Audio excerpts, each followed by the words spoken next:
మనసః కామమూతిం వాచః సత్యమశీమహి పశూనాం రూపమన్నస్య మయి శ్రీశ్రయతాం యశః మహాదేవ్యై చ విద్మహే విష్ణుపత్న్యై చ ధీమహి తన్నో లక్ష్మీః ప్రచోదయాత్. శ్రీ గురుభ్యో నమః. కుంభరాశి వాళ్లకు మార్చ్ మాసంలో ఎలా ఉంటుంది, ఏ విధమైన శుభ ఫలితము అశుభ ఫలితం అనేటువంటిది ఈ వీడియో ద్వారా మనం తెలుసుకుంటాం. ముఖ్యంగా చూడండి, ఏళ్ళనాటి శని ఉంది అనేటువంటిది అందరూ తలకాయకి వచ్చేసి ఉంటుంది. తలలో వేసుకుని చాలా నెగటివ్గా చింతన చేస్తూ ఉంటారు. అదే కాకుండా జన్మశని దోషము.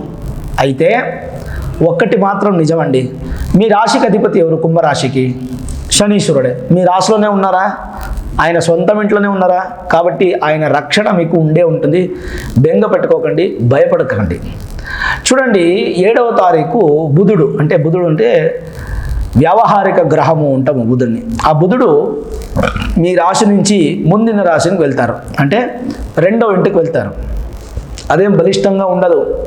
అదే 7వ తారీఖు శుక్రుడు అయితే మీ రాశికే వస్తారు. 14వ తారీఖు సూర్యుడు మీ రాశి నుంచి 2వ ఇంటికి వెళ్తారు. 15వ తారీఖు కుజుడు మీ రాశికే వస్తారు. 25వ తారీఖు బుధుడు మీ రాశికి 3వ ఇంటికి వెళ్తారు. 31వ తారీఖు శుక్రుడు మీ రాశి నుంచి 2వ ఇంటికి వచ్చి ఉచ్చస్థానానికి వస్తున్నాడు. ఇది గ్రహాల మార్పుదల అని చెప్తాం మార్చి మాసంలో. 9వ తారీఖు అమావాస్య, 25వ తారీఖు వ్యాస పున్నమి. ఆ రోజు ఆ స్వామి దర్శనం చేయండి, వ్యాస మహర్షుల స్మరణ చేయండి, మీకు మంచిది అవుతుంది. 8వ తారీఖు మహాశివరాత్రి. అందరికీ మహాశివరాత్రి శుభాకాంక్షలు చెప్పుకుంటూ మనము వీడియోలో వెళ్ళేదైతే మీ రాశి నుంచి సప్తమాధిపతి అండి 7వ ఇల్లు మేము పార్ట్నర్షిప్ బిజినెస్, వివాహ స్థానము, శుభకార్యము ఉంటాము. ఆ 7వ ఇంటికి అధిపతి అయినటువంటి సూర్యుడు ప్రస్తుతం అయితే మీ ఇంట్లోనే ఉన్నారు, కుంభరాశిలోనే ఉన్నారు, శత్రుస్థానంలో ఉన్నారనమాట. శని సూర్యులు శత్రువులు. ఎప్పుడు కుంభరాశిను ఉండేటువంటి సూర్యుడు 14వ తారీఖు 2వ ఇంటికి వెళ్తారో 2వ ఇల్లు యాక్టివేట్గానే ఉంది. కుటుంబ స్థానము, ధనస్థానము, వాక్స్థానము, విద్యాస్థానము. మీ కుటుంబం మీకు అభివృద్ధి అవుతుంది, ధనము వృద్ధి అవుతుంది. వాక్ అంటే మీ మాటకి మంచి వాల్యూస్ వస్తుంది. చదువులో కూడా మీకు అనుకూలంగా ఉంటుంది. అదే కాకుండా 7th హౌస్ లార్డ్ 2nd హౌస్కి వచ్చేదాని నుంచి 7వ ఇంటి అధిపతి అయినటువంటి సూర్యుడు 2వ భావానికి వచ్చేదాని నుంచి 7వ ఇల్లు యాక్టివేట్ అవుతుందన్నమాట. అంటే పెళ్ళిళ్ళు, శుభకార్యాలు, పార్ట్నర్షిప్ బిజినెస్, షేర్ బిజినెస్, ఇవన్నీ కూడా చాలా బాగుంటుందన్నమాట. ఇక రాశి నుంచి 2వ లాభాధిపతి, మీకు లాభాన్ని ఇచ్చేటువంటి గురువు, కుటుంబ ధనము, వాకు, విద్య ఇచ్చేటువంటి గురువు ప్రస్తుతం అయితే 3వ ఇంట్లో ఉన్నారు. మంచి ఫలితమే. గురువు ఉండే చోటు నుంచి మీరు లాభస్థానంలో ఉంటారు. అంటే ఏవైనా గురు బలము అనేటువంటిది లేదు. అయినప్పటికీ కుంభరాశి వాళ్లకు కుటుంబము, ధనము, వాకు, విద్య, లాభము, వృద్ధి ఉంటుంది. ఇక బుధుడైతే అస్సలు బాగలేదండి. రాశి నుంచి 5వ స్థానము, 8వ స్థాన అధిపతి అయినటువంటి బుధుడు మీకు అదృష్టానికి, పూర్వ పుణ్యానికి, సంతానకి అన్నిటికీ అధిపతి బుధుడు. ఆ బుధుడు బాగలేదు. కాబట్టి ప్రతిరోజు నవగ్రహ దేవస్థానానికి వెళ్ళండి, ఒక ప్రదక్షిణ చేయండి, బుద్ధుడిని చూచి ప్రార్థన చేయండి. అర్చకులను అడిగారంటే చెప్తారు, సూర్యునికి ఈశాన్య మూలలో ఉండేటువంటి గ్రహము బుధ గ్రహము. కాబట్టి ఆ బుధ గ్రహాన్ని ప్రార్థన చేసుకుంటూ రోజు వచ్చేదాని నుంచి చిన్న చిన్న పరిహారం అండి. పెద్దగా హోమాలు చేయండి, యాగాలు, యజ్ఞాలు చేయండి అనేటువంటి పరిహారం కాదు, చిన్న చిన్న పూజలు. కాబట్టి ఈ పరిహారం చేసుకోండి. ఈ ప్రదక్షిణ చేసేదాని నుంచి బుధుడు స్ట్రాంగ్గా పెడతాడనమాట. ఓకే అండి, ఇప్పుడు కుంభరాశి వాళ్లకు ధైర్య, శౌర్య, విజయ, వీర్య స్థానానికి, తర్వాత ఉద్యోగ స్థానానికి, వృత్తి స్థానానికి అధిపతి అయినటువంటి కుజుడు మీ రాశిలోనే ఉన్నాడు, అంటే కుంభరాశిలోనే ఉన్నాడు. మీ సుఖానికి, మీ భాగ్యానికి అధిపతి అయినటువంటి శుక్రుడు మీ రాశిలోనే ఉన్నారు. ఉద్యోగ కర్మ కారకనికి, అయన శయన భోగానికి, నష్టానికి, శరీరానికి కారకుడైనటువంటి మీ జాతకంలో, అంటే మీ రాశికి, రాశి వచ్చే శరీరము, 12వ అయన శయన భోగము, నష్టము, ఇవన్నిటికీ అధిపతి అయినటువంటి శనీశ్వరుడు. 3 గ్రహాలు కుంభరాశిలోనే ఉండి త్రిగ్రహ యోగము అనేటువంటిది చేరుతుందన్నమాట. త్రిగ్రహ యోగం. ఈ యోగం ఏం చెప్తుంది, ఏం ఫలితం ఉంది? దేహస్య సౌష్ఠవం స్వాస్థ్యం, స్థితిశ్రేయో యశస్సుఖం, జయో వపుశ్చ తత్సర్వం చింతనీయం విరాశితః. రాశికి చెప్తుంది. రాశిలోనే కుజుడుంటే ఏం ఫలము?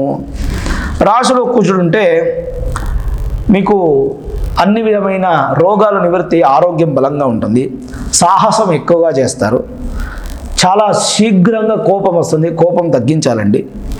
తర్వాత విశేషమైన ఫలం ఏమంటే సాత్వికమైన ఒక ఆహారాన్ని స్వీకరించేది చాలా మంచిది.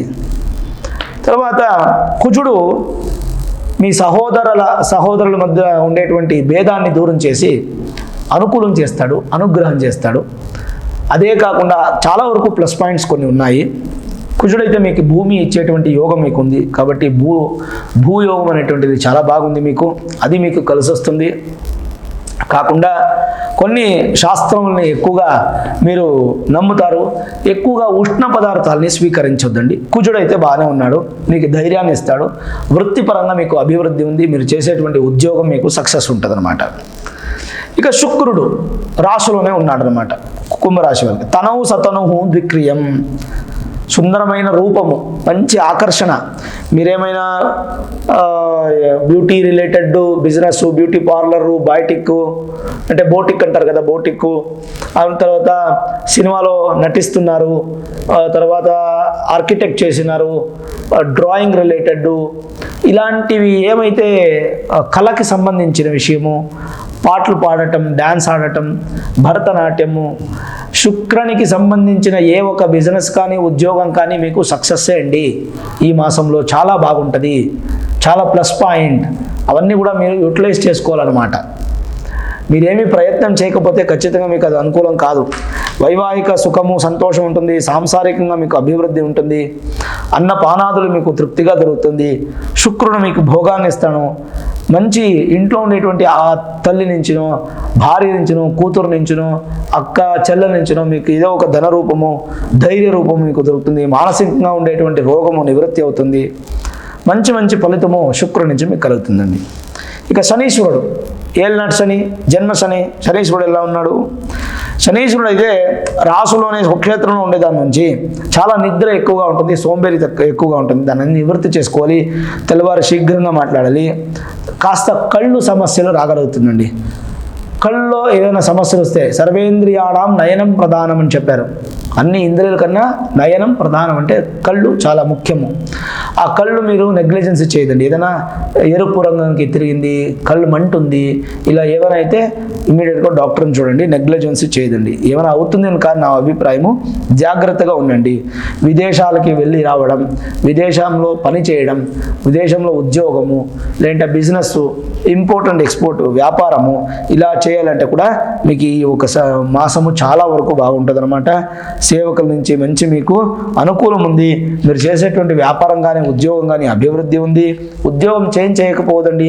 అలా చేంజ్ చేయాలంటే మీ జాతకాన్ని మంచి జ్యోతిష్కులకు చూపించుకొని పరిహారం ఏదైనా ఉంటే చేసుకోండి. ఐటీ, బీటీ, సాఫ్ట్వేర్ ఉద్యోగం చాలా బాగుంది. హోటల్ బిజినెస్ వాళ్ళకి, తర్వాత oil, small, large, medium scale industries, steel, తర్వాత యాసిడ్, కెమికల్, ఇలాంటి వ్యాపారం చేసేవాళ్ళు, దాన్ని తయారు చేసేవాళ్ళు, అందులో ఉద్యోగం చేసేవాళ్ళు, ఇలాంటి శనికి సంబంధించిన ఏ ఉద్యోగం కానీ వ్యాపారం కానీ మీకు సక్సెస్ ఉంది. ఓవరాల్ చూసారంటే చాలా బాగుంది. ఇక జనరలైజ్గా చూసేటువంటిది అయితే కలకలగా ఉంటుంది మీ ముఖము, మంచి వర్చస్సు వృద్ధి అవుతుంది, సంబంధికులు మీతో చాలా బాగుంటారు, మీ ఉద్యోగంలో అనుకూలంగా ఉంటుంది, భూమి యోగం అనేటువంటిది మీకు కలుగుతుంది. కుటుంబం నిర్వహణకి ఎక్కువగా ఖర్చు చేస్తారనమాట, అంటే మంచి ఖర్చు శుభకార్యాలకి. కాస్త నేను సోంబేరి అని చెప్పాను కదా, తక్కువ చేసుకోవాలి. అయినంత మీరు మంచి లవలవ్గా ఉండాలి. అంటే మీరు చూడండి, సాధ్యమైనంత మీరు తెల్లవారు తొందరగా లేచి మెడిటేషన్ చేసుకోండి. ఆదాయం పెద్దగా ఉంటుంది, వ్యాపారంలో లాభం ఉంటుంది, మంచి సోషల్ సర్వీస్ చేస్తారు, సమాజంలో మీకు మంచి పేరు వస్తుంది, అధికారం ప్రాప్తి ఉంటుంది. మీ ప్రయత్నం చేయాలి, ఆర్థికంగా బలమవుతారు, ఆరోగ్యము వృద్ధి ఉంది. అదే కాకుండా ఈ ఒక మార్చి మాసంలో మీరు ఏమైనా ఒక పనులు చేశారంటే ఇచ్చి తీసుకోవడం అదంతా కూడా మీకు సక్సెస్ అవుతుంది. సహోదర బలము, స్నేహితుల బలము, బంధువుల బలము అన్నీ కూడా మీకు దొరుకుతుంది. అదే కాకుండా భగవంతుని ఆశీర్వాదం చాలా బాగుంది. ఏళ్ళనాటి శని ఉంది అని భయపడకండి. మీరేం చేయాలి? ప్రతిరోజు దేవస్థానానికి వెళ్ళాలి, నవగ్రహం ఉండాలి, నవగ్రహానికి ప్రదక్షిణ చేయాలి, బుధుడిని ప్రార్థన చేసుకోండి. ఎందుకంటే మార్చి మాసంలో బుధుడు బాగలేదు, బుధుడిని ప్రార్థన చేసుకోండి. తర్వాత శనిని ప్రతిరోజు రోజు ప్రార్థన చేసుకోండి. అయినంత శనీశ్వరుని బుధుడిని దర్శనం చేస్తూ ఉంటే మార్చి మాసంలో ఏ విధమైన సమస్యలు రాదు. సాధ్యమైతే గోవుకి ఏదైనా ఆహారం ఇవ్వండి, అది కూడా మీకు మంచి పాజిటివ్ అవుతుంది. ఇది విడిస్తే ఇంకేం టెన్షన్ లేదు, ఏమి నెగిటివ్గా థింక్ చేయండి, ఖచ్చితంగా మీకు మంచి ఫలితమే దొరుకుతుంది. ఈ వీడియో మీకు నచ్చితే లైక్ చేయండి, షేర్ చేయండి, ముఖ్యంగా మన ఛానల్ని సబ్స్క్రైబ్ చేసుకోండి, బెల్ ఐకాన్ని ప్రెస్ చేయండి. నేను దినము పూజ చేసేటువంటి అమ్మవారు అన్నపూర్ణేశ్వరి అనుగ్రహము ఆశీర్వాదము మీకు మీ కుటుంబానికి ఎల్లప్పుడూ ఉండని చెప్పి ప్రార్థన చేస్తూ సర్వే జనాః సుఖినో భవంతు, సమస్త సన్మంగళాని భవంతు.